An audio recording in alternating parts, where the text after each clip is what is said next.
Egaa si'ilii yookaan immoo fakkii kana kaasuu kan calqabe dursa Waaqayyoodha. Kana akkamittiin hubanna yoo jenne kitaaba Qaleminxoos qulqulluu Qaleminxoos hayyuun mana kiristaanaa kitaaba inni barreesse kitaaba uumamaati irratti kan guyyaa dilbataa gaafa dubbisnu Waaqayyoon Addaamiin akka uumuu ergamootatti itti himedha. Kanaafuu Addaam kabajamaa akka ta'e Saaxinaa'eel kan caalu bakka bu'aa Saaxinaa'eel ta'eetoo akka uumamuuf ergamootatti itti himedha. Innaa sana ergamoonni nama kana kan bifa keetiin fakkeenya keetiin uumamu kana nutti argisiisii jedhaniitoo ergamoonni Waaqayyoon gaafatan.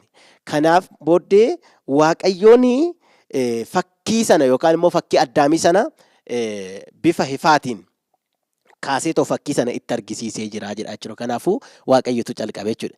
Itti aanee immoo inni lammaffaa immoo fakkii haadha keenya dubaroo Maariyaam gonfoo gochoo ergamootaati irratti kan Mikaa'eliiti irratti yookaan immoo kanfii jenneetoo kan beeknu isarratti kaasuudhaan fakkii sana irratti kaasuudhaan argisiisee jira jechuudha. Kanaanuu kanammoo qulqulluun Qaleminxoos innaa ibsu erga sanaan booddee erga fakkiin dubaroo Maariyaam gochoo isaaniitti irratti barreeffameetoo booda Diiyaabiloos mo'achuudhaaf humna argatanii jiru jedha jechuudha. Kuni amma maal ibsaa? Gooftaan keenya Iyyasuus Kiristoos durboo Maariyaam irraa dhalatee humna nu ta'uusaa booddees hanga dhumaatittuyyuu seexana mo'anneetoo akka turru kan argisiisu waan ta'eef erga sun irratti barreeffameen booddee seexanas Diiyaabiloosis mo'achuu danda'aniiru humnas argataniiru jechuudha. Egaa akkuma kitaabni qulqulluun nuuf ibsutti ergamoonni kabajnii fi akkasumallee humni kan dabalamuuf yoo ergamanidha. Bu'anii yoo ba'anidha. Bara 5,500 xumuramu sanatti kadhannaa namni dhiyeesse fuudhanii gara samiitti ol baasuudhaaf akkasumallee arjummaa Waaqayyoo fayyisummaa isaa samiidhaa gara namootaatti fidaa hin turre. Amma sanatti humni dabalamaan erga namoonni akka namoonni fi Waaqayyoon waliin araaraman ergamoonni barbaadaa turani. Erga namoonni Waaqayyoodhaan araaramaniin booddee bu'anii kan ba'an ta'anii jiru.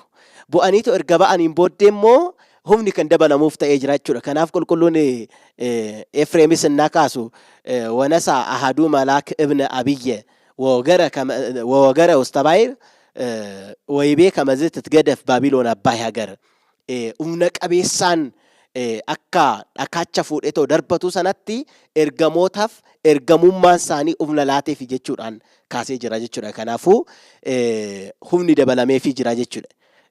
Maal argisiisa? Erga dubaroo Maariyaam kochoo isaaniitti irratti barreeffamteen booddee humni kennameef jechuun booddees erga inni isheerraa dhalateen booddee Yesuus Kiristoos isheerraa dhalateen booddee bu'anii humni kan dabalamuuf ta'uu argisiisa jechuudha.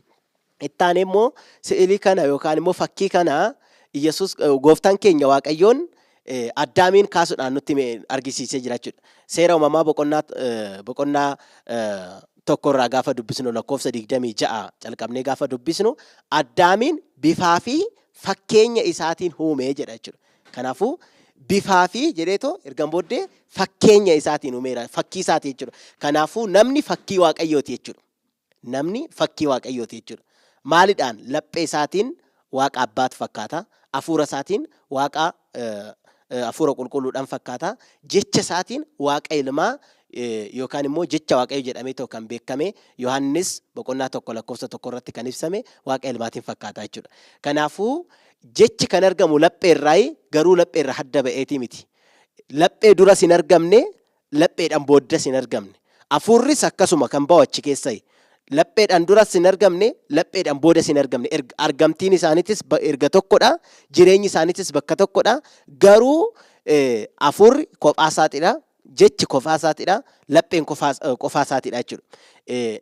Namni kana sadeen waan qabuuf nama sadiin jennuun nama tokko jennaani malee jechuudha. Kanaafuu Sillaasees innaa waamnu Waaqa sadi jechuudhaan osoo hin taane Waaqa tokko jechuudhaan jechuudha. Maaliifuu nurratti fakkeenyansaa ibsameera waan ta'eef jechuudha. Lapheen keenya abbummaa, sagaleen keenya ilma, hafuurri keenya hafuura qulqulluu ibsa waan ta'eef kanaafuu fakkiin kuni kan kaase dura kan calqabe Waaqayyoodha jechuudha. itti fufneetoo yoo hubachuun barbaachisa ta'e immoo Waaqayyoon fakkii kana immoo akka kaasaniif ibsuudhaan ajaja Museedhaaf kennetti arguu hin dandeenya. Maaliifuu seera ba'uu boqonnaa 25 lakkoofsa 19 innaa kaasnu Museedhaan Waaqayyoon fakkii kana taabota sanarratti kaasii. Taabota sanarratti kaasii. Sanaan booddee ani fakkii sanarra taa'een sitti dubbadhaa jedheetoo Waaqayyoon Museetti itti dubbatee jira jechuudha. Seera ba'uu boqonnaa 19 lakkoofsa 25 hanga xumuraatti innaa dubbisnu Waaqayyoon fakkicharras taa'ee akka dubbatu ibsee jira. Fakkicha sanas kaasi jedheetoo itti himee jira jechuudha. Kanaafuu nuti kan kaasnu kitaaba qulqulluurraa Waaqayyoon ajaja karaa Museetiin waan nuuf dabarseef kitaaba qulqulluurraa fudhannee kan fakkii kaasnu malee ofii keenya humnetii miti jechuudha. Itti aanee immoo Waaqayyoorraa waan baranneefidha jechuudha.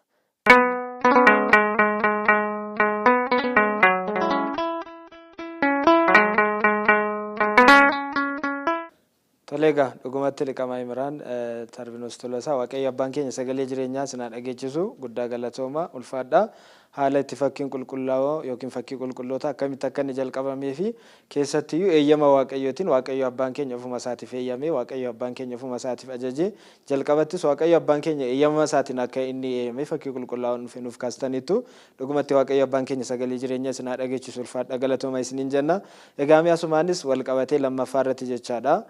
Fakkii qulqulloota egaa akkuma beekamu kiristaanonni keenya gaafa mana kiristaanaatti adeeman mana kiristaana keenya keessas fakkii qulqullootaatiin manni kiristaana keenya egaa ni kaafama mana kiristaana keessatti kiristaanonni keenya amantoonnis fakkii qulqullaa'oo fuuldura dhaabannee Waaqayyoon ni kadhanna fakkii qulqullootaa fuuldura fakkii qulqullootaa illee ni dhunganna kiristaanonni jechaadha. Isa kana namoonni tokko maal jedhu hubannoo dhabuudhaani egaa gaafa nuti fakkii qulqullootaa fuuldura dhaabbannu yookiin dhungannu akka waaqa alagaa yookiin xaa'otii waaqessinuutti fudhatanii kaasu. Inni kun akkamitti ilaalama dhuguma siilii yookiin fakkii qulqulloota fuuldura dhaabatanii kadhachuu fi dhungachuun kun waaqa biraa waaqa alagaa Waaqayyoon alatti waaqessuu agarsiisa isa jedhu kana sosotti nuuf dabaltani. Egaa nuti gaafa siilii yookaan immoo fakkii qulqulluu dura dhaabbannu fakkii sana waaqessaa hin jirru jechuudha. Akkuma duratti Yohaannis Damaasqoon kaasee bakka bu'aadha. Nuti siilii sana yookaan immoo fakkii sanarraan abbaa si'ilii sanaa dura dhaabbannee jirra jechuudha. Yookaan immoo dura dhaabbachuu keenyadha jechuudha. Sammuu keenya keessatti kan yaadnu malee si'ilii akkuma duratti dubbisne qalamaan barreeffame yookaan immoo fakkiidhaan ka'e sana qofa osoo hin taane sana duubattidha jechuudha kan laallu jechuudha. Sana duuba kan jiru sana jechuudha. Si'ilii Yesuus Kiristoos yoo ta'e yookaan immoo fakkii isaa yoo ta'e nuti si'ilii sana osoo hin taane si'ilii sanaan Yesuus Kiristoos ilaalla jechuudha. Kan amma akkoo hayyoonni mana kiristaanaa annaa kaasaniyyuu si'ilii jechuun kan ka'e akkasittiin qalamaan kan barraa'e ta'u ka'e yookaan immoo si'ilii fakkii Yesuus Kiristoos fakkii haadha keenya dubaroo Maariyaam fakkii qulqullootaa jennee ta'u kan kaasnu kana qofa osoo hin taane kitaabni qulqulluun kuniyyuu fakkiidha jedha. Maaliifuu qalamni kuni fakkiidha. Qalama kanaan boodamoo maaltu jira? Hubannootu jira. Nuti amma kitaaba qulqulluu kana innaa dubbisnu eenyu hubanna? Yesuus Kiristoos hubanna. Waaqa kitaaba kana barreessise sana hubanna malee qalama kanarratti nafnu jechuudha. Qalama kanarratti nafnu. Qalamni kun garamitti nu geggeessa? Nutti dubbateetoo Yesuus Kiristoosin nutti argisiisa. Waaqa kitaaba kana barreessise sana nutti argisiisa jechuudha. Kanaafuu si'iliinis nuun akkaataan itti nutti hubannu ittiin barachuudhaaf isa duuka kan jiru sana ittiin hubachuudhaaf malee si'ilii sana waaqeffachuudhaaf miti jechuudha. Kan ammoo qulqulloonni abbootiin keenya taasisanii jiru. Fakkeenyaaf kitaaba seenaa mana kiristaanaa keenyaa keessatti kan ka'u irraa Yohaannis yaa kaasnu. Yohaannis si'ilii yookaan immoo fakkii gooftaa keenya Yesuus Kiristoos calqaba kan kaase isadha. Nuni